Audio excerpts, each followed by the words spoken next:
Hari ini saya mau membahas perumahan karena saya dengar katanya ada film tentang sulitnya generasi muda sekarang mendapatkan perumahan ya. Inflasi dalam tanah dan bangunan yang terutama disebabkan oleh perumahan itu berkali lipat dibandingkan dengan inflasi barang-barang lain. Berkali lipatnya itu ya kalau barang-barang lain inflasinya 3%, 5%, tanah dan bangunan itu berkali lipatnya itu menjadi 15-25%. Hukum pasar yang artinya kalau supply-nya kita tingkatkan, demand-nya tetap, harganya turun. Tidak. Kembali bersama cerita Marco. Saya Marco Kusuma Wijaya, penulis buku Kota-Kota Indonesia, Pengetahuan untuk Orang Banyak. Hari ini saya mau membahas perumahan, karena saya dengar katanya ada film tentang sulitnya generasi muda sekarang mendapatkan perumahan ya. Izinkan saya ikut membahas, karena di buku saya ini ada salah satu bab yang panjang tentang perumahan. Jadi apa yang dikhawatirkan orang, termasuk oleh film itu, memang benar.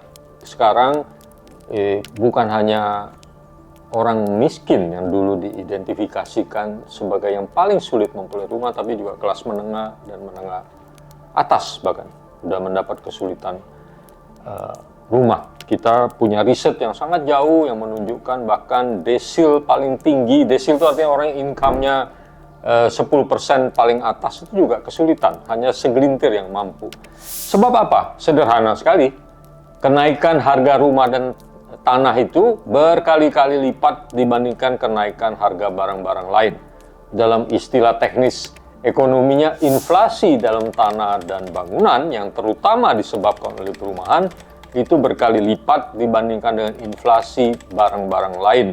Berkali lipatnya itu ya kalau barang-barang lain inflasinya 3%, 5%, tanah dan bangunan itu berkali lipatnya itu menjadi 15-25%. Sedangkan gaji atau penghasilan teman-teman, terutama yang muda, paling-paling naik berapa persen sih setahun? Jadi nggak akan bisa mengejar itu. Mengapa? Nah, saya melihat dalam sejarah kota-kota kita, dari zaman Belanda itu ada upaya-upaya mengupayakan perumahan untuk orang-orang dalam tanda petik pribumi, dan tentu saja sebenarnya juga orang-orang Eropa. Tapi pribumi menjadi perhatian karena mereka yang miskin, kan?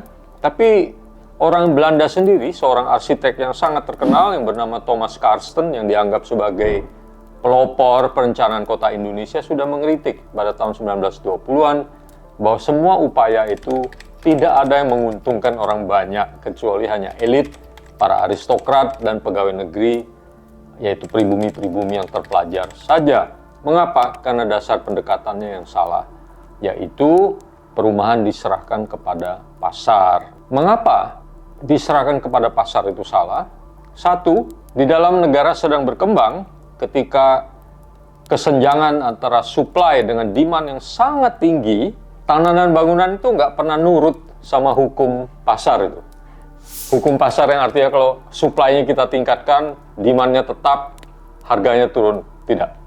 Kan kita tahu lelucon yang mengatakan setiap hari Senin harga tanah atau harga rumah naik.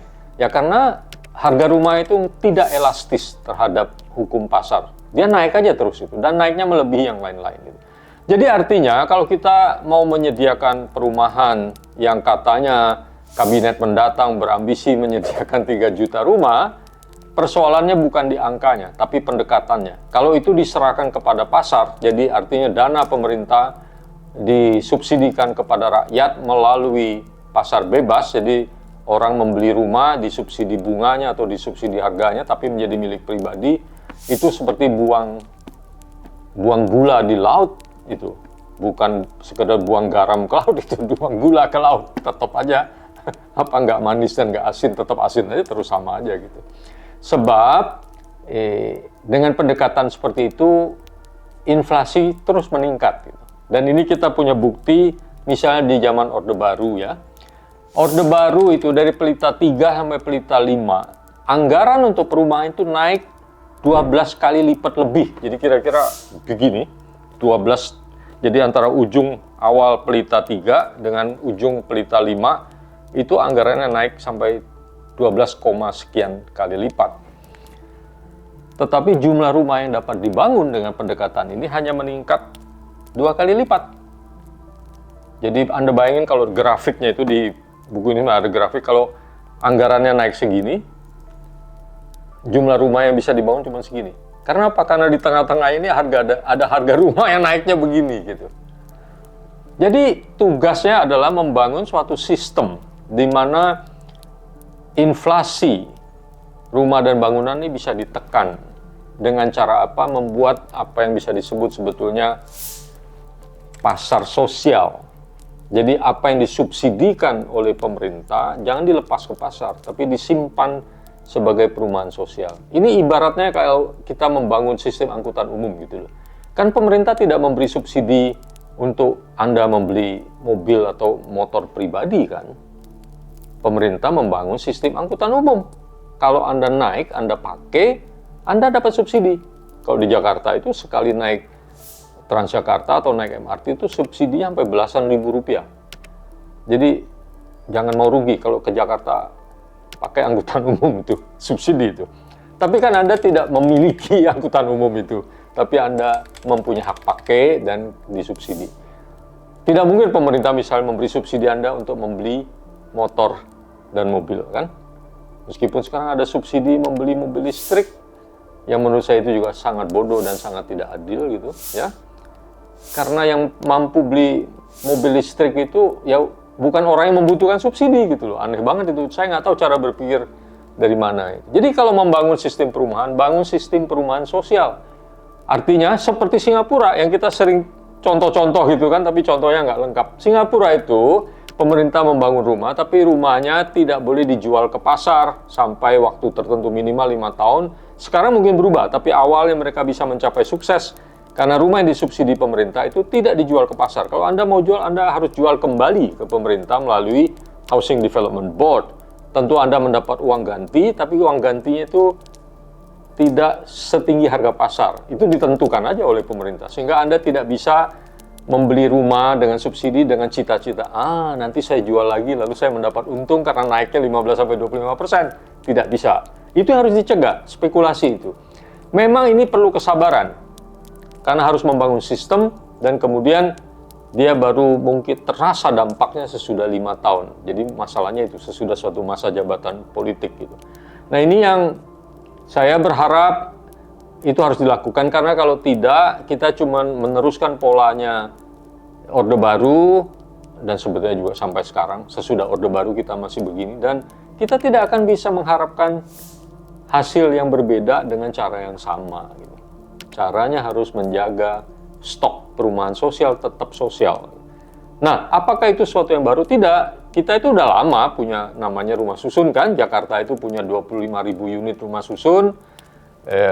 5.000-nya rusak atau sedang diperbaiki gitu. Tapi kita mengeluhkan pengelolaannya yang kurang baik kan. Karena itu seringkali dianggap tidak layak. Penagihan uang sewanya tidak layak. Karena uang sewanya sama buat semua orang, pada seharusnya disesuaikan dengan kemampuan orang. Dan kita punya inovasi seperti di Kampung Akuarium di Jakarta, pengelolaannya diserahkan kepada masyarakat penghuni di situ sehingga dia tetap tidak merepotkan pemerintah, karena pemerintah nagih satu-satu itu lebih repot. Sekarang mereka tinggal menagih ke koperasi perumahan rumah susun atau kampung susun akuarium. Nah, sistem yang agak mirip sebetulnya pernah diberlakukan tahun 50-an awal sesudah Kongres Perumahan kedua yang diberi kata pengantar oleh Muhammad Hatta. Dan yang menarik, orang yang memberi gagasan itu adalah orang bernama Margono Joyo Hadikusumo dan putranya yang bernama Sumitro Jaya Hadikusumo yang mengusulkan dibentuklah apa yang disebut Yayasan Kas Pembangunan yang sebetulnya dana yang dikumpulkan dari masyarakat, dari anggota perkumpulan, dan kemudian boleh menggunakan dana itu secara bergilir menyewa atau membangun rumahnya.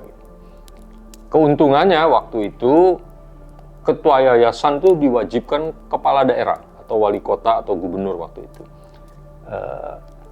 Pemerintah daerah menggunakan tanahnya atau menyerahkan tanahnya untuk dipakai oleh yayasan itu sehingga harga dapat ditekan gitu, dan terjaga sebagai perumahan sosial karena tidak langsung boleh dijual kembali gitu. Sayangnya tentu saja karena hiperinflasi sejak tahun 62 tapi memuncak pada tahun 65, sebagian besar perkumpulan yayasan kas pembangunan ini rontok kecuali di Surabaya. Tetapi sejumlah lebih dari 150 yayasan ini dalam waktu 10-12 tahun itu mampu membangun sekitar 13.600 unit rumah. Sesudah 65 tahun 1965 yang bertahan tuh hanya di Surabaya dan sekarang menjadi kasus hukum. Jadi ini menunjukkan dalam sejarah kita punya contoh gitu. Intinya adalah perumahan itu karena menggunakan subsidi negara, jangan dikonversi menjadi harta pribadi, dan kedua, jadikanlah itu usaha bersama, kolektif ya, melalui koperasi dan lain-lain. Nah, sekali lagi, apakah sekarang ini kita dengar pembangunan 3 juta rumah, kita belum mendengar polanya seperti apa, kemungkinan besar APBN tidak kuat, jadi pasti akan mengikut sertakan swasta. Lah kalau mengikut sertakan swasta kan pasti mencari keuntungan. Kalau selama itu mencari keuntungan, maka akan memicu inflasi terus-menerus dan lebih tinggi daripada barang-barang atau komoditas lain. Rumah dan tanah, rumah terutama, sebetulnya tidak boleh dianggap komoditas. Karena apa? Karena di dalam sistem perundang-undangan kita itu dianggap sebagai hak asasi manusia.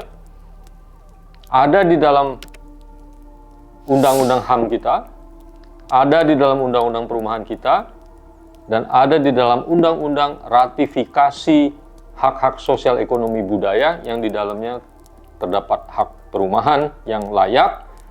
Itu adalah konvensi PBB yang disahkan melalui undang-undang kita, melalui ratifikasi. Jadi rumah tidak bisa diperlakukan semata-mata melalui pasar. Negara harus ikut campur karena itu adalah hak asasi manusia. Itu pendekatan mendasar yang harus dipahami. Sekian tentang perumahan. Bagaimana pendapat Anda? Silakan kasih komentar. Jangan lupa subscribe dan kasih tanda like atau dislike. Sampai bertemu di episode berikut dari Cerita Marco. Sampai jumpa.